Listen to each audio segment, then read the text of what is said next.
Hey, Shawn. Super Hey, excited to have you here. How are you? good. Thanks for having me. So, for those who don't know Shawn and I go, well, way back, Yeah. right? Years. And Shawn is talk about obsession over personal fitness, business development, creating companies, you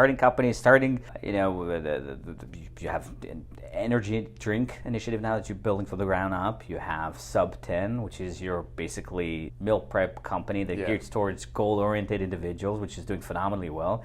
And on top of it, obviously, you've been doing coaching, physical therapy, personal fitness consulting and training, and nutritional advisory services for years now, huh? Absolutely. Yeah. I'm kind of in the market of just making better for you products, and so yeah, a lot of things coming, a lot of things I'm still working on, but yeah, happy to keep growing and learning. Nice. And I love the term better for you products. I love that. I mean, because it's so, I don't know, it's the best way to put it. Like to me, like when I heard about Top 10 for the first time, I said, oh shit, this is meal prep for goal-oriented individuals, Yeah. right? I mean, it's a saturated marketplace, but the unique value proposition that you bring, the ability to just unpack or open a box of food, it is like the macros, sorry, whatever. Yeah. You know that it's fresh. You know that as long as you stay on track, you hit your goals. I mean, Absolutely. Yeah. It's about ease and convenience, and goal-oriented eating. A lot of the times, there's a lot of products out there that kind of skip that step, and so just having something that's authentic on the market is, a place that I wanted to be in. Gotcha. Okay. So I think that the number one component that I think that I really want to talk about today is the fact that personal fitness marries business fitness like no other, right? I Yeah. mean, every single analogy in the space of health and personal fitness can be translated, correlated, demonstrated, attached to any aspect of business development, right? Absolutely. And I really think that this is so important to business individuals, founders, salespeople, individual people out there that are running their own shop or career oriented, right? I mean, it's relevant for any career, any business manager. Yeah. And I think that you kind of like you have your 4 points game plan, if you will, kind of like the bullet point advice to any business-minded individual that is looking to better their tempo, which is their body, right, and maximize their abilities to build their businesses or build their careers or build their departments, whatever the case may be, right? Absolutely. So let's break it down. Let's go through the 4 key components, right, that marries personal fitness into business development. Point number 1, Sure. knowledge. Yeah. I mean, I would say fundamentally, it starts with knowledge, the pursuit of knowledge, the advancement of knowledge, just diving into the field, whether it's in fitness, whether it's in nutrition, whether it's completely unrelated, if it's whatever business that you're starting or whatever business that you're working on or working in. Knowledge is the foundation, right? It's understanding that what you're doing and what you're bringing to the table. And the more that you learn, the more you're able to advance in that field as well. So when it comes to the fundamentals of fitness and exercise, is understanding that at the root of it, it's all about self-improvement. Mm-hmm. And so the more that I'm learning about my body and about myself, about the food that I'm eating and the food that I'm putting in, the more I'm able to advance from a fitness perspective. So in the same respect from business, if I'm learning everything there is about my field, I'm able to advance and progress in that field as well. Right. We're big on saying that time is the only priceless commodity because you can really buy more of. Right. And I think that equal to that, knowledge is such a powerful mechanism. It's a really unique commodity. I mean, you really want to enrich your knowledge. And once you have it, you have it. I mean, you cannot sell it away from you, right? I mean, Right. you own it.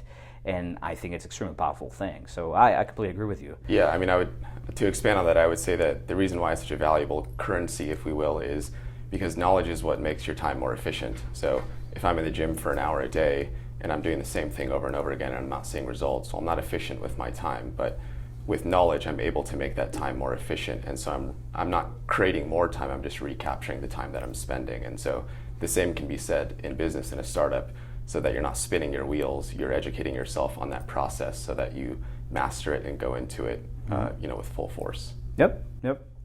Point two. I mean, I would say knowledge naturally leads into passion. Just being passionate about what you're doing. The more you learn, the more you want to learn. And so in that, you just kind of become obsessed about what you're doing. I think that's a key component to any successful startup business or even fitness, is just being obsessed with what you're doing, falling in love with the process. It's so true. I mean, I couldn't agree more, right? I mean, you see so many people, and it doesn't matter if you're in an entry-level position, if you're a manager, if you're a founder, if you are, whatever the case may be, right? If you don't have the passion in your ecosystem, you inevitably going to be unhappy, you're going to fail, you're going to want to transition, right? I mean, you're going to find a reason why it doesn't work. And the same thing goes for fitness, right? I mean, when you go to a gym, you're going to see X amount of individuals there, Y amount of them are going to train, right, and Z amount of them are going to train for a limited amount of time, right? Right. So it's such the life expectancy, or the evolution of personal commitment to personal fitness runs parallel with business, and the faster you realize that passion is the number one driver for your success, then the faster you'll get into the habit of doing and setting your goals and getting there. Yeah, I think inevitably, when it comes down to it,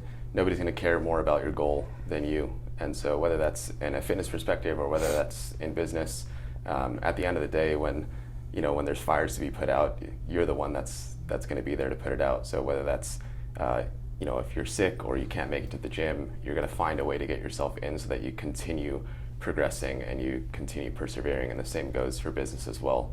I think it was Warren Buffett that related the mind and body to a vehicle, right? Mm-hmm. He said that if you only have one vehicle for the rest of your life, you're going to read the entire owner's manual, you're going to go through and give it its oil changes and wash it every day and protect it and put on protective film and whatnot. And so I think that's true in a lot of things that we do, is when you start to obsess over it, you give it your all, you give it 100%, and that's really what separates the people that succeed from the people that don't. Absolutely, both in business and personal fitness, 100%. Yeah. Point three. I'd say that leads into accountability. It's great to have passion, it's great to have knowledge and understanding of what you're doing, but if you don't have any accountability behind it, then you don't really have the frequency or the consistency, right? It's doing it early and often, it's repetition. The more you can hold yourself accountable, especially with all the excuses around you and anchors around you, right? Family, time, money, everyone has the same thing. It's the accountability that allows you to continue and push through while others quit and give up. Mm-hmm. It's funny because actually a good friend of mine said once that when you point a finger to blame someone, there are actually three that point at you. I think it was Zig Ziglar that actually said it, so that's where it was originated from, in the spirit of full disclosure. But it's such a good thing to say because there are three fingers pointing at you when you're trying to point externally, right? Yeah. And both in business and personal fitness, if you walk around again and you go to the gym and you look at those ratios of people that go to the gym every day, those that go to the gym and sign up for training, and those who sign up for training and quit, you will see that the ratios are exponentially higher than the quitters. And the truth of the matter is that the quitters walk around with a single finger pointed out, not realizing the three are pointing at them, whether it's, it's too hard, I'm too busy, I have too many kids, I have too much stuff to do, I have too much stuff at work. And the truth of the matter is, in all likelihood, those individuals, when it comes to business development, probably have the same amount of excuses in personal or in business development. And it's really important to come to get to this point of realization that you have to hold yourself accountable to your goals and everything you put in place. Yeah, there's a modern day philosopher that I follow, Naval, and he talks about how the accountability piece is really just an equity play in yourself. So it's an equity position in yourself. You're investing in yourself, and that's true of fitness in the quality of foods that you put in your body, the quality of the workout that you give yourself, the exercise that you do. But also the quality of work that you do in your startup or your work or whatever you're doing, whatever you're passionate about. Yeah, fair enough. Point four. Point four is just time. There's no way around it. There's no shortcuts to it. It's just the investment of time that these things have to culminate, over a certain period for you to reap the rewards. And so, in saying that, I think we have an experience where I think it was. Charlie Munson was asked, how do you make money? And his interpretation of that was, how do I get rich like you, but quicker? And we see that a lot in fitness as well, right? how do you look like that? How do you get so fit? And how do I do it faster than you? And the reality is there's no one magic sentence that's going to sum it all up. There's no way to, culminate 10 years of experience and passion into just one phrase. Right? It was Schwarzenegger that said, there's no shortcuts. Everything is reps, reps, reps. And the reality is you just have to put the time investment in and do the smart work instead of the hard work. Right, and I think it's such an important point, right? It's such an important point because first off, the faster we realize that 99% of the commercials that we watch daily are designed to press the button of immediate gratification. Ooh, I want to look like this guy, the way this guy looks now, not like the way this guy looked seven years ago, and 1,000 calories a day for 7 years ago. I want to look like him now, so the marketeer would gear that towards that, my attention towards that. The sooner we realize that there's no such thing as quick billionaire. I mean, if anyone wants to replace Zuckerberg's position, they better start in 2000, where he failed 3 times before he hit it right in 2004, right? Yeah. And probably worked his ass off for years after. And the same with so many other examples. Like I said,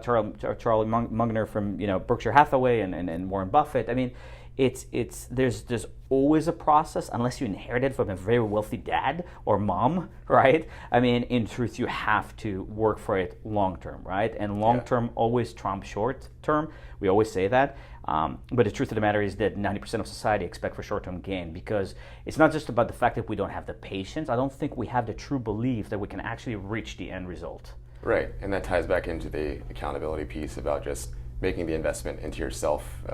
Regardless of what you're doing, you need to be your own number one supporter.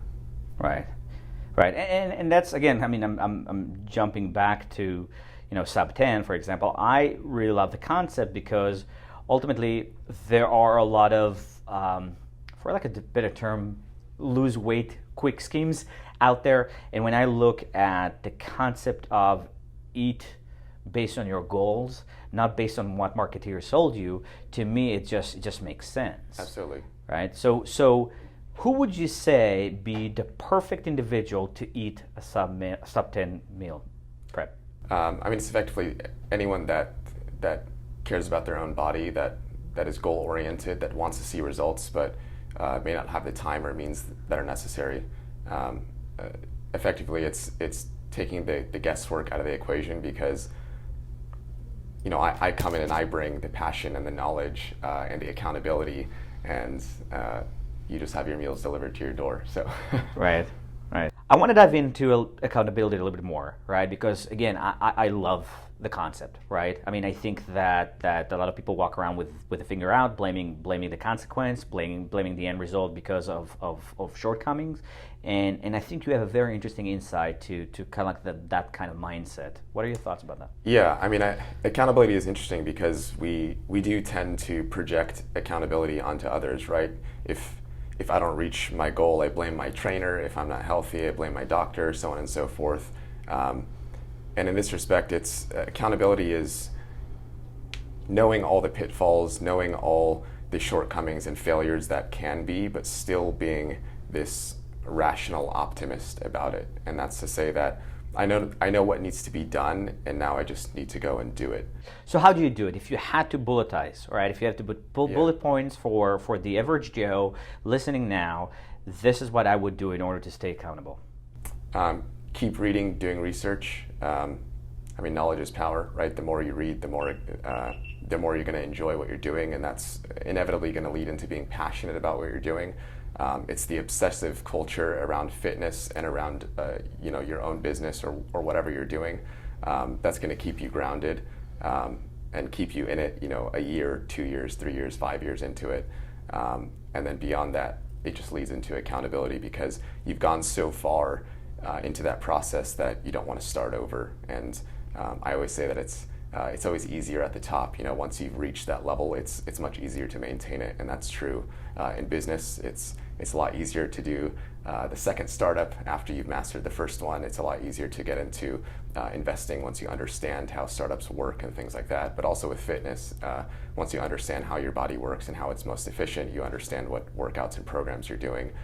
It's a lot easier to maintain and also progress and use that as a springboard. Love it. Love it. That was really good. I mean, I love the takeoff mentality. Once you're up there, which, by the way, when you're up there at 30,000 high, that's where everybody films you. That's where everybody want to be you. That's where everybody, just everybody wants to get there without taking off and obviously, flying all the way up there. So that's cool. And I want to dive back into time, right? Yeah. This priceless commodity time, right? Let's give some advice, right? I mean, what would be the bullet point solutions or ideas that you would give the average Joe in order to have a better time management when it comes to personal fitness, business management? It's enjoying what you do. I mean, the time leads into passion. It's not going to happen overnight. It's a long process.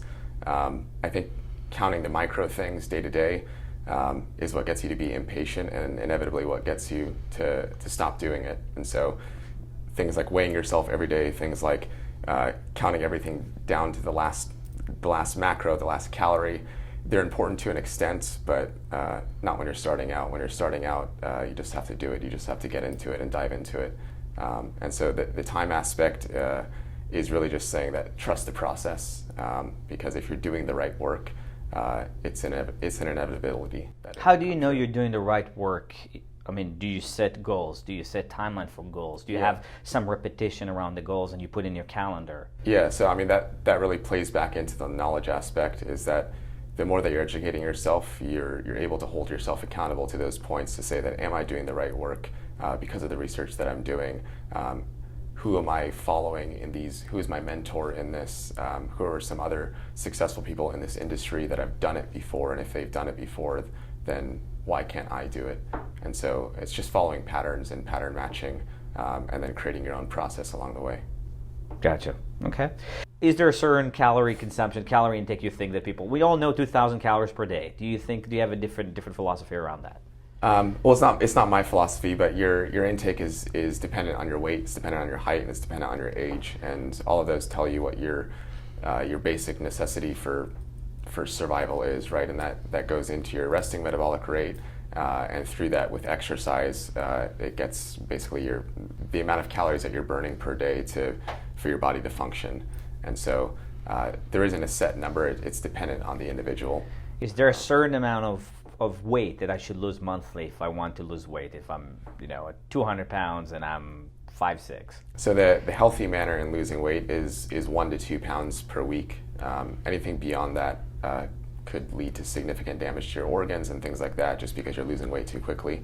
But you can see more rapid weight loss in the beginning because your body is inefficient, you're deconditioned, and you're going to a state of conditioning and efficiency. And so you will lose weight more rapidly towards the beginning, but then it will start to taper off. And so it's being excited about those small wins, especially in the beginning, and using that to further the passion in what you're doing. And so I guess that can be related back to business as well, is that those small wins in the beginning, they're not going to make you a fortune overnight, because that's not how the world works, but you should still celebrate them and still recognize that the things that you did that made you successful in those small wins. Are you a believer in the sugarless, carbless, fatless style diets?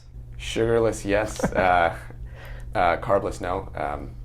I think the ketosis model has been thrown around a lot, just as far as like diet fads. Diet fads come and go. People do intermittent fasting, people do full-on fasting, and people do ketogenic diets where they cut out their carbs. All of them are come and go. We've eaten the same way since the primal times, and effectively, if you, again, leading back to knowledge, if you educate yourself around what the macronutrients do, so what do carbs actually do and why are they important, what does fat do and why is it actually important, you can understand how to position them in your day-to-day. And so you're not scared of them, just like you're not scared of exercise, just like you're not scared of starting something new in business and taking risks, because in a sense it's more of an educated guess rather than just blind firing. Gotcha. Who is your personal fitness or role model for personal fitness, and why? I guess my personal role model is Charles Poliquin. He actually passed away pretty recently, but he was, and I guess is to this day, still a wealth of knowledge in the industry, just breaking boundaries, giving really clear and concise information daily. yeah, I've learned a lot from just studying under him indirectly, just even through online. So yeah. Who is your business persona or business individual that's your role model and why? I don't know, actually. Yeah. Mine would be Jeff Bezos. That's an easy one. Okay. That's an easy go-to, right? I mean, because he's up there now. But the reason for me is because he branded himself as the fitness business executive that marries and requires his staff to go to work out daily. And no matter what the time crunch is, put in your schedule because it will pay dividends. Sure. Yeah, I mean, it's interesting to see how everyone's origin story, right? It's very unique to what they're doing. I would say what interests me more in business rather than in like a sole individual is more conceptualizing how that success or how I define success was achieved. And for me, it's more about I like the underdog stories of the people that that reach the high arches. I like people that started with nothing and were able to build something out of it. That's always super inspiring for me, and because typically those are characteristics that would build someone's character versus there's a lot of like quick success stories in Silicon Valley, and usually that's just attributed to ego. So there's not much to learn from those stories. So. Yeah. And that's why in this context, because we're talking fitness and mindset over health and food, I didn't say Warren Buffett because he eats burgers every morning from McDonald's. So I'm kidding, but I'm not kidding. That's the truth. But in any event, all right. Well, sounds good. Thank you so much. Anything else you want to add? No, that's all I got.